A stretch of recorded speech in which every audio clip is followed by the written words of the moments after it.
Պարոն Եսայան, բարև ձեզ, շնորհակալ ենք, որ եկաք տաղավար, մի քանի թեմաներ եք առանձնացրել, որոնց կանդրադառնանք մեր տաղավարից եւ այսպես այլևս հստակ է առաջիկա ընտրություններում քաղաքական ուժերը ինչ տեսքով, ինչ բլոկերով են գնալու ընտրությունների եւ վերջերս կայացավ նաեւ երկրորդ նախագահի գլխավորությամբ Հայաստան դաշինքի մեծ համագումարը, որտեղ հստակ երկրորդ նախագահ արել շեշտադրումներ, թե ինչ առաջարկներով է ինքը գալիս եւ որ ամենակարևորն է բոլոր նրանք, ովքեր Արցախը ուրացան, մեր հազարավոր հայրենիներին տարան սպանդի, պատասխանատվության են ենթարկվելու, իհարկե նաև սոցիալական խնդիրներին անդրադարձավ երկրորդ նախագահը, խնդրեմ համագումարից ձեր տպավորություններից խոսեք եւ նաև այսօր Նիկոլ Փաշինյանն է մի քանի անգամ հունից դուրս եկել կառավարության նիստից հետո ճեպազրույցի ժամանակ, խնդրեմ շատ մեծ հանդիսավոր տեղի ունեցավ երկրորդ նախագահի քաղաքական ուժի Հայաստան դաշինքի համագումարը, որտեղ հայտարարվեց ընտրությունների մասնակցության ձևաչափի մասին, ինչպես եւ սպասվում էր, տեղի կունենա հայ հեղափոխական դաշնակցություն եւ առաջ Աչակենտրոն կուսակցության կողմից ստեղծված դաշինք, որը այդ ձևաչափով երկրորդ նախագահը կառաջնորդի դաշինքը։ Նախ սկսենք նրանից, որ հանդիսությունը շատ տպավորիչ էր, բազմամարդ էր, շատ մասնակիցներ ուղղակի տեղ չլինելու պատճառով չէին կարողացել ներսում լինել, կուտակումներ էին առաջացել, շատ բազմամարդ մեծ ծանրակշիռ քաղաքական ուժին բնորոշ միջոցառում էր, ինչպես եւ սպասում էր, որտեղ երկրորդ նախագահը երկու հիմնական մասով, երկու հիմնական բաղադրությամբ կարևոր ուղերձներ տվեց, առաջինը ազգային անվտանգության գծով եւ մյուսը սոցիալական խնդիրների հետ կապված շատ կարևոր հանգամանք են, երբ որ միաժամանակ ազգային խնդիրները, անվտանգային խնդիրները եւ սոցիալական խնդիրները շեշտադրումները արվում են համաչափ։ Այդ տրամաբանության մեջ էր։ Ամենակարևորը, որ անդրադարձ եղավ Նիկոլ Փաշինյանի այն տխրահռչակ թեզին, որ աղքատությունը ժողովրդի գլխի մեջ է եւ երկրորդ նախագահը շատ դիպուկ նրան հակադարձեց, որ աղքատությունը ոչ թե ժողովրդի մեջ է, այլ վարչապետի գլխի մեջ է։ Սա լավագույն տարբերակն էր, որը կարելի ասել բոլորիս կողմից, մեր ժողովրդի կողմից այդ պատասխանը շատ դիպուկ կերպով հանդիսավոր պայմաններում մեծ լսարանի առջև տրվեց Փաշինյանին, որը հասկանա, որ խնդիրը ժողովրդի մեջ չէ, խնդիրը իր գլխի մեջ է։ Տեսեք, 97 թվականին, երբ որ Ռոբերտ Քոչարյանը նշանակվեց Հայաստանի Հանրապետության վարչապետ, սոցիալ-տնտեսական բարդագույն ծանր իրավիճակ էր։ Թոշակների, աշխատավարձերի, ամիսներով կուտակումներ կային, ուշացումներ կային։ Եվ առաջինը, հենց որ եկավ վարչապետ, առաջնահերթ այդ խնդիրները լուծվեցին։ Շատերը, երբ որ նայում են մեր անկախության տարիներին, ես թվում է, որ այն 90-ականները եղել են նույն տիպի այս վիճակը, ոնց որ հիմա է, բայց իրականում շատ էական տարբերություններ են եղել։ Այն ժամանակ, ասում եմ, կա անգամ Վազգեն Սարգսյանի խոսքն այդ մասին, որ անգամ բանակի վառելիքի ապահովման խնդիր է եղել։ Այս սոցիալական վիճակը այդքան ծանր է եղել, այսինքն այն աշխարհ, որ արդեն անվտանգության համար սպառնալիքներ են ստեղծվել։ Այն նման պայմաններում է, որ Ռոբերտ Քոչարյանը ստանձնել է վարչապետության պատասխանատվությունը։ Նրան հրավիրել էին, կոնկրետ Վազգեն Սարգսյանը հրավիրել էր, հանգամանքը կարևոր է շեշտել, Արցախի նախագահին 3 տարի արդեն նոր վերընտրված, 3 տարի կառավարող, բայց նոր վերընտրված նախագահին հրավիրում են ծանր իրավիճակում գտնվող Հայաստանի Հանրապետություն եւ սկսում են դրական փոփոխությունները։ Հիմա երբ որ այս իշխանությունները ինչ որ իրենց ձեռքբերումներից կարողանում են մեր բոլորիս sense աշկը մտցնել, ցույց տալ, որ մի հատ ստեղ ինչ ենք սարքել, ենք սարքել։ Իրանք պետք է հիշեն, երբ որ համեմատության մեջ են գնում, թե 97 թվականին ինչ վիճակ էր ու ինչի հասանք մենք 2000-ականներին ու երբ որ ինչ վիճակ էր, երբ որ իրանք եկան իշխանության 2018-ին ու ինչի հասցրեցին իրենք։ Այսինքն սոցիալ-տնտեսական ծանրագույն վիճակներում Ռոբերտ Քոչարյանը դառնալով վարչապետ նախ առաջի հերթին լուծեց պարտքերի հարցը, իսկ հետո սկսեց տնտեսական վերելքի տարիները։ Տեսեք, առաջի հերթին նրա առաջին քայլերից մեկը ընտանեկան նպաստի համակարգի ներդրումն էր 97 թվականին։ Սա Հայաստանի թերևս եզակի սոցիալական ապահովության համակարգերից մեկն է, որի մասին շատ քիչ է խոսում, որը ներդրվել է 97 թվականին Ռոբերտ Քոչարյանի նախաձեռնությամբ։ 100,000-ավոր մարդիկ այս վիճակում տարիներով կարող ապրել են այդ նպաստով, որովհետև այն ժամանակ այդ համակարգը ներդրվել է։ Սա առաջի կարևոր հանգամանքը։ Երկրորդ հանգամանքը՝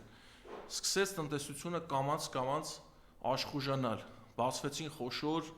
արդյունաբերական ձեռնարկություններ, Grand Candy, Մասիս տաբակ եւ այլը, այս ընկերությունների աշխուժացումով արդեն աշխատատեղեր ստեղծեցին, սկսեց IT ոլորտը զարգանալ, նոր աշխատատեղեր, աստիճանաբար 2000-ականներին աղքատության բարձր մակարդակը սկսեց նվազել։ Հայաստանում առաջացավ միջին խավ։ Պետք է հստակ շեշտենք, որ միջին խավը Հայաստանում առաջացել է Ռոբերտ Քոչարյանի կառավարման տարիներին։ Սա շատ կարևոր հանգամանք է։ Տեսեք, երկու շեշտադրում եմ անում։ Առաջինը սոցիալական երաշխիք ստեղծվեց, ընտանեկան նպաստի համակարգը ներդրեց 97 թվականին եւ արդեն 2000-ականներին Հայաստանում սկսվեց ձևավորվել միջին խավ։ Ամենակարևոր երկու հանգամանքներ՝ շինարարությունը, արդյունաբերությունը, գյուղատնտեսությունը, բոլոր ոլորտները սկսեցին զարգանալ։ Այդ ժամանակա ստեղծել ինչ որ ստեղծվել է։ Շատ մարդիկ կան այսօր, որ չեն մոռացել եւ իրանց ապրելու լավագույն տարիները շեշտում են, որ եղել է Ռոբերտ Քոչարյանի կառավարման տարիները։ Իսկապես սրանք պատմական փաստեր են։ Ուղղակի տարիներ շարունակ, երբ որ արվել է ուժեղ հակաքարոզչություն, մարդկանց մոտ կարացել են ստեղծեն այդ բացասական նեգատիվը։ Հիմա տեսեք, տպավորություն չլինի, որ այն ժամանակ իդեալական շատ այնպես հարուստ պետություն ենք եղել, բայց մենք ամեն ինչին պետք է նայենք պատմության այդ ժամանակաշրջանի համատեքստի մեջ, որպեսզի կարողանանք օբյեկտիվ գնահատական տալ։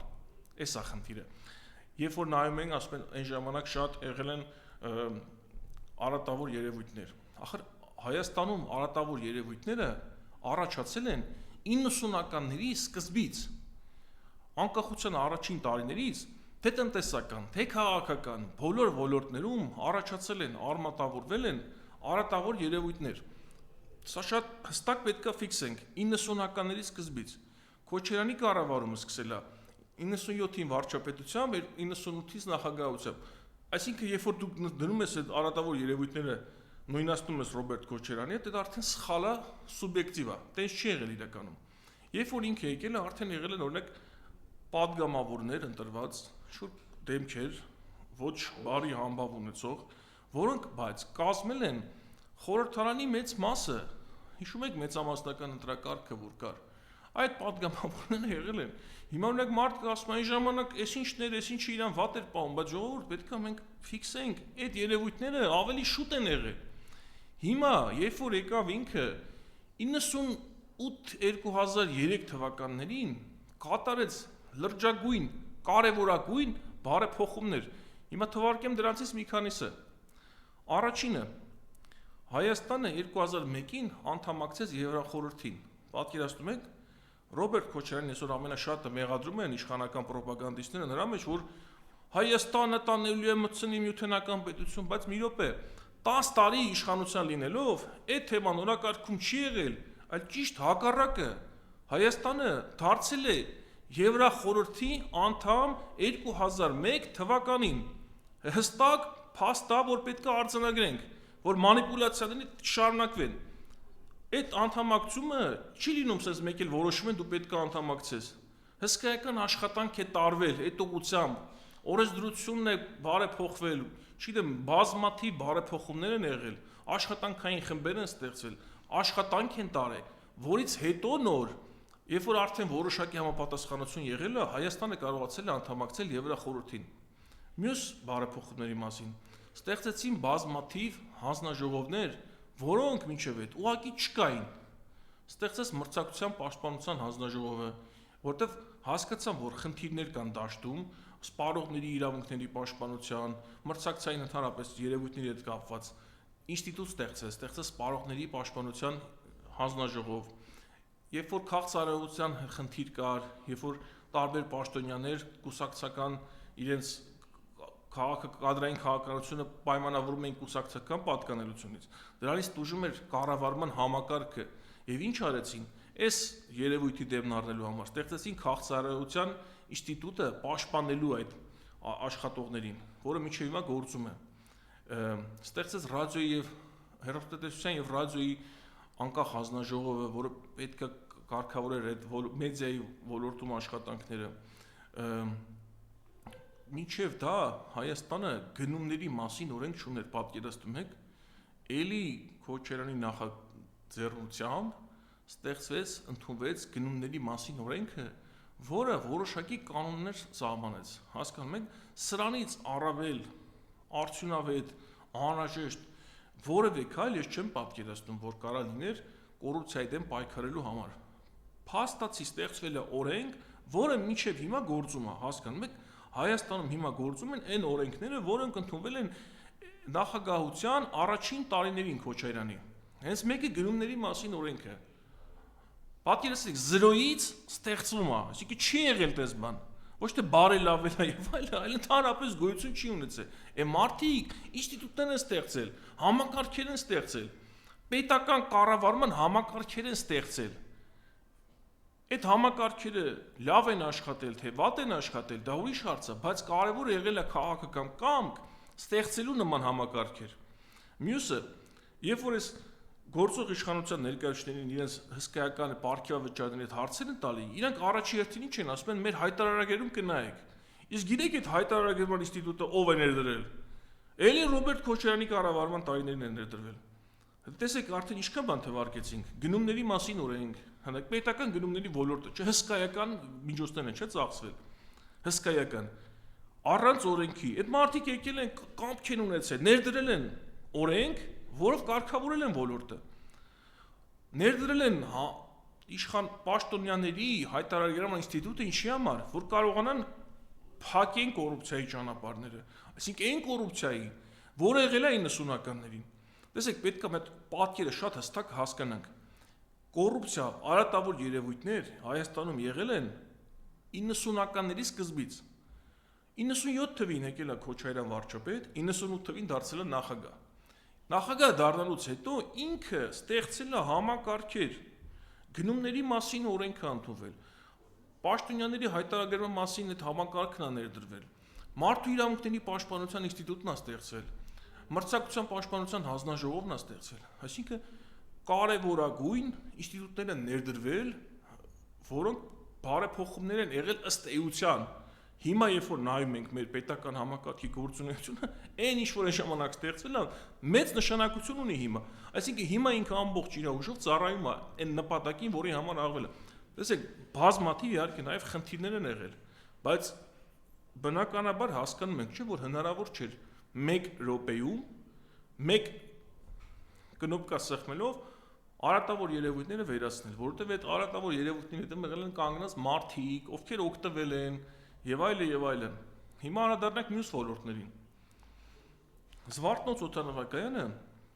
այսօր տարածաշրջանի լավագույն օդանավակայանն է համարվում։ Այդ ո՞նց եղավ, որ մենք դες լավ օդանավակայան ունեցանք։ Գիտեք ինչ ա եղել։ Եղել է վիճակ, որ պետական թույլ վերահսկողություն, այսինքն օդանավակայանից ով, ում, ինչ, ոնց ուզել թռցրել է ինքնաթիռներով, առանց ստուգումներ անցնելու եւ այլն, պետական վերահսկողությունը թույլ է եղել, ինչ որ եղել են արտոնյալ մարդկանց խմբեր, որոնք տնօրինել են օդանավակայանը, ու նախագահական ինստիտուտի աշխատակիցներ, նախագահի աշխատակազմի աշխատակիցներ գնացել են օրերով, աշխատել են տեղում, որ կարողանան այդ վիճակը վերացնեն։ Հետո եղել է Էռնեկյանի հետ բանակցություններ, հաջող բանակցություններ։ Արդյունքում այդ մարդը Էռնեկյանն եկել է ու սարքել է նման ժամանակակից հարմարավետ օդանավակայան։ Տեսեք, լուրջ, մեծ, կարևոր աշխատանք։ Հիմա սրանք սիրում են, չէ՞, հպարտանալ, որ այս ինչ տեղը թռիչքը այսքանով է, այս ինչ տեղը այնքանով է, բայց պետքա դու նախ ունենաս լավ օդանավակայան, չէ՞ որ կարողանաս ինչ-որ տեղ թռնես։ Այդ օդանավակայանը այն ժամանակ է սարքվել ու կամքի շնորհիվ է սարքվել։ Կամ Լիսի հիմնադրամի գործունեությունը հսկայական, չեք պատկերացնի, տասնյակ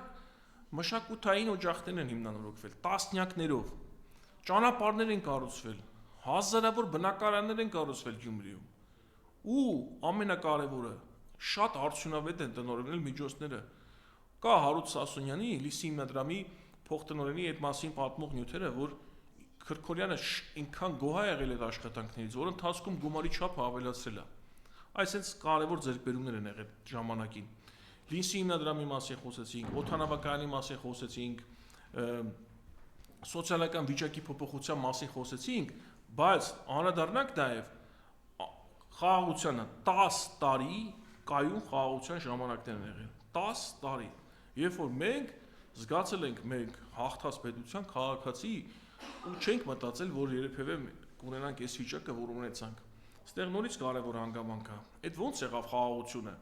Կարող է այն ժամանակ գործող իշխանությունները անեին նույն քայլերը, ոնց որ արեց Նիկոլ Փաշինյանը, նորից պահպանվեր խաղաղությունը։ Իհարկե ոչ։ Այդ բանակցությունները հեշտ, այսինքն այդպես նվեր չենք ստացել։ Խաղաղությունը նվեր չենք ստացել։ Խաղաղությունը եղել է ճիշտ աշխատանքի, ճիշտ բանակցությունների, ուժեղ դիրքերում լինելու շնորհիվ։ Երբ որ ունեցել ենք զսպման մեխանիզմներ, բանակ, ուժեղ կառավարում եւ ունեցել ենք դիվանագիտություն։ Ունեցել ենք մարդիկ, ովքեր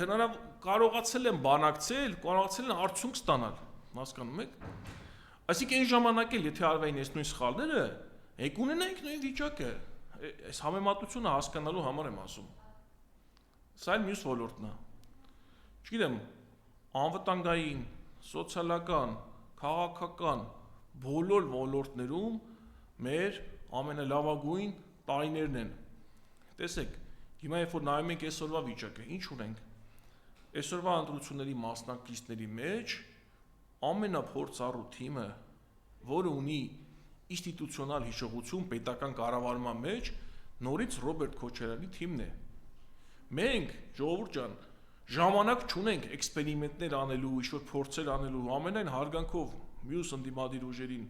բայց մենք ունենք փորձառու, կարող, ապացուցված, արդյունավետ ղեկավարության կարիք, որովհետև հակառակ դեպքում ունենալու ենք անդառնալի կորուստներ, ինչը որ ունեցել ենք մինչև հիմա, այսինքն այդ անդառնալի կորուստները, որ սկսել են 2020 թվականից հետո, շարունակական է լինելու։ Վերջապես մենք ստացել ենք հնարավորություն 21 թվականի սխալից հետո նույնը շկրկնելու, շտկելու մեր սխալը, ճիշտ ընտրություն կատարելու եւ այս կործանարար ընթացքը, տեսեք, հիմա ինչ է կատարվում, ասում են երրորդ հանրապետությունը գոյություն չունի, այսինքն փորձում են փակել մեր պետությունը, հանրապետությունը փորձում են փակել, փորձում են մեր սահմանադրության մեջ անկախության հռչակագիրը խմբագրել ու ոչ ավել ոչ պակաս այլևի պահանջով, հասկանում եք, այսինքն մենք հիմա ընտրությամբ պետք է հասկանանք, մենք համաձայն ենք այս վիճակի հետ, ընտրությունները լինելու են հանրաքվե, որի հարցը լինելու է հետևյալը, դուք համաձայն եք, որ Հայաստանը շնորհակալություն, Հայաստանը ունենա իշխանություն, որը շնորհակալություն է հայտնում Հեյդար Ալիևին, ասենք նախագահի մակարդակով, վարչապետի մակարդակով, երբ որ Բաքվի բանտում մինչև հիմա 20 թվականից հետո գերիներ ունենք, բայց մեր վարչապետը խաղաղության ինչ-որ մրցանակ է ստանում, պատկերացնում եք, այսինքն ինքը ոնց կարող է այդ մրցանակը ստանա, երբ որ նույն պահին Բաքվի բանտում արդեն 6-րդ տարին լրանում է մարդիկ գերի են։ Դες ոնց է լինում, խաղաղությունը ոնց կարա լինի գերիների առկայությամբ, այդ խաղաղություն չի, այդ նախընտրական ինչ-որ խաղաղություն է, քարոզչական խաղաղություն է, որ Նիկոլ Փաշինյանը վերընտրվի ու հնարավորություն ստանա շարունակելու այն ինչ-որ ուզում է Ալիևը։ Մենք լավ, այս պարզ ճշմարտությունը հասկանալու ենք, թե չենք հասկանալու։ Խաբուսիկ այս վիճակը մենք ընդունելու ենք որպես իրականություն ցանկալի ձևով, թե չենք ընդունելու։ Հիմա քաղաքացիները ստացել են հնարավորություն ազատվելու այս իշխանությունից, որը բացահայտ ծառայում է ադրբեջանական շահերին, որևէ հայկական շահերը սպասարկելու դրսևորում մենք երբեք չենք տեսել։ Հիմա նայեք, նորից եմ ասում, սահմանադրական փոփոխություններ, երրորդ հանրապետության ապամոնտաժում, այս ամեն ինչը լավ ոնց եղավ, նույն Նիկոլ Փաշինյանը չէր անկախության տոներին շնորհավորում մեր անկախության տոնը, հղումներ էր անում հռչակագրին, հանկարծակի մեկ էլ փոխվեց, սկսեց արդեն սխալ համարել, կոնֆլիկտացին համարել մեր անկախության հռչակագիրը եւ այլը։ Մենք հիմա ինչ երաշխիքներ ունենք, որ նույնը արդեն մյուս հարցերի հետ կապված չի ասելու, նույնը չի ասելու, որ պետք է օրինակ Սյունիքում ինչ-որ տարածքներից հրաժարվենք, որ ավելի անկախ առնանք, ասում է, չէ, Արցախը տվել ենք, անկախացել ենք։ Հիմա մեկը ունենք երաշխիք, որ նույնը չի ասելու Սյունիքի հետ կապված։ Այսինքն ինչ-որ տարածք տանք, մեր անկախության մակարդակը բարձրացնենք։ Վստահ եք, որ չի լինելու։ Եթե վստահ եք, ասեմ, որ վստահ մի եղեք, որովհետև կարա լինի։ Եթե մի անգամ արվել է, մի քանի անգամ արվել է, շարունակություն կարա ունենա։ Էսա հասկանալ, կանխել, հասկանալ, գնալ ընտրության, կանխել իրավիճակը։ Ու նորից եմ ասում, ես խոսեցի հիմնականում երկրորդ նախագահի մասին, բայց ընդդիմության դաշտում այսօր կա մեծ հնարավորություն։ 4 հիմնական բլոկներ կան ընդդիմադիր, որոնց մեջ կարելի է ընտրություն կատարել։ Եթե ամեն դեպքում դուք չեք գտնում, որ պետք է երկրորդ նախագահի թիմին ընտրեք, Սամվել Կարապետյանի թիմ կա, Ծառուկյանի թիմ կա, Արման Թաթոյանի թիմ կա, ընտրեք այս եղածների մեջ որևէ մեկին։ Քաղաքական մասով երևի այսքանը։ Նիկոլ Փաշինյանի հունիս դուրս գալը ևս մեկ անգամ ասում է, որ անկախության հռչակագիրը պատերազմի հող է նախապատրաստում, որ Արցախը Արարատ ասելով պատերազմ եք ուզում։ Խնդրեմ, շարունակում է 4 պատերազմ բերած իշխանության ղեկավարը շարունակում է մարդկանց վախեցնել պատերազմ։ 5 պատերազմ։ Նիկոլ Փաշինյանը բերել է 5 պատերազմ եւ ռազմական գործողություն։ Հիշենք նաեւ Տաուշյան պատերազմը 2020 հուլիսին, երբ որ տեղի ունեցավ։ Ամենաշատ պատերազմ բերած ղեկավարը Հայաստանի ասում է, երբ որ գան այն ուժերը, որոնց ժամանակ խաղաղություն արել, նորից պատերազմ է լինելու։ Խաղաղության ամենամեծ խոչընդոտը Նիկոլ Փաշինյանն է։ Եթե ինքը չլինի, լինի որևէ ընդդիմությունից որևէ մեկը իշխանության, մենք չենք ունենալու պատերազմ, որովհետև մեր շահը սպասարկող ենք ունենալու։ Լավ, մենք տեղ ունենք էլի զիջումների, այսինքն արդեն մեր տարածքները զիջել են, իրավունքները զիջել են, սկսել են մեր ինքնության մասերը զիջել։ Լավ, հիմա այսինքն էլ ինչ պետք է զիջենք։ Կամ այդքանը զիջելուց հետո ասենք մենք ինչ ենք դառնալու։ Այսինքն առանց տեսլականի, առանց կենսական տարածքների, առանց իրավունքների այդ դառնում ենք բառացիորեն Արևմտյան Ադրբեջանի բնակիչ ենք դառնալու, ուղղակի որը ղեկավարը լինել Նիկոլ Փաշինյանը իրենց կամքով, իրենց ցանկությամբ ինքն է լինելու ղեկավարը։ Տեսեք, տարածքները զիջել են, իրավունքները զիջել են, հիմա էլ մեր ինքնության արդեն կարևոր մասերն են ուզում մեր մեջից հանեն, զիջեն ու անում են, եթե մնան իշխանության ավելի մեծ թափով են անելու։ Համաձայն ենք սրա հետ, թե համաձայն չենք։ Նորից եմ ասում, մենք ունենք հնարավորություն ընտրությամբ այս վիճակը փոխելու։ Համաձայն ենք, երբ որ Արցախի հրաժարվելուն, համաձայն ենք իրավունքներից հրաժարվելուն, համաձայն ենք մեր ինքնությունը զիջելուն։ Եթե համաձայն ենք, պետք է ընտրել Նիկոլ Փաշինյան, եթե համաձայն չենք, ես վստահ եմ, որ մեծամասնությունը համաձայն չի, պետք է ընտրել ընդդիմության ուժերից մեկին ցանկալի Հայաստան դաշինքին։ Շնորհակալություն։ Ձեզ շնորհակալություն։